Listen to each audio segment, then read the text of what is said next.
nous sommes en Angleterre sur le circuit de Silverstone pour un nouvel essai. Et donc voici 5 choses à savoir pour briller en société à propos de cette nouvelle Suzuki GSX-R 125. Premier point, le style. Eh bien, depuis 1985, la GSX-R, c'est un peu l'icône des amateurs de motos sportives. Là, il n'y a pas de doute, on est sur une petite moto, certes une 125, mais il se trouve que la cible visée, notamment les adolescents et les nouveaux permis, seront ravis de s'exposer au guidon de cette moto parce que, évidemment, dans cette livrée qui ressemble aux motos de Grand Prix, qui vaut 100 € de plus que les autres coloris qui sont le noir ou le blanc, eh bien, il n'y a pas de doute possible, on est bien sur une GSX-R, une moto même moderne pour une 125, puisque les feux avant, par exemple, sont à LED.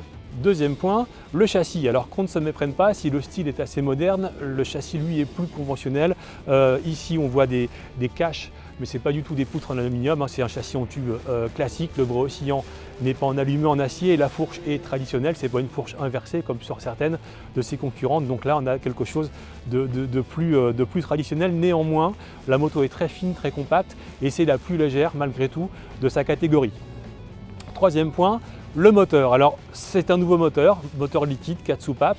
On sait que en fait, ces motos sont très populaires en Asie où elles existent en fait dans des cylindrées de 150 cm3. Donc Suzuki a gardé les codes de piston, simplement la bielle est plus courte et du coup on arrive à descendre avec un moteur de 125 cm3. Ce qui est intéressant, c'est qu'il prend plus de tours que la concurrence. Donc le couple est à 8000, la puissance à 10 000 tours et on peut avoir de la longe jusqu'à 12 000, ce qui est intéressant dans le cadre d'un usage sur circuit comme c'est le cadre de notre essai aujourd'hui à Silverstone. Quatrième point intéressant, c'est le tableau de bord entièrement digital, affichage de rapports engagés, shift light, on a même la consommation moyenne. On sait que sur circuit par exemple, en étant un peu à fond, c'est du 4 litres au 100, donc finalement c'est très raisonnable. Suzuki prétend que cette machine se route à une conso qui descend à 3 litres, donc c'est tout à fait économe à l'usage pour la cible visée, encore une fois, les ados et puis les jeunes permis.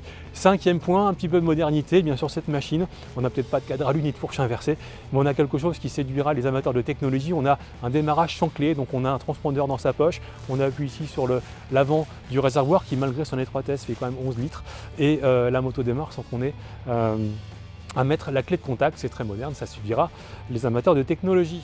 Voici maintenant venu le moment de la question qui tue, et je lève le doigt interrogateur. Est-ce que c'est une vraie GSX-R, une GSX-R de route, une GSX-R de piste? Eh bien, pour le savoir, je vous invite à lire l'essai complet sur lerepairedesmotards.com.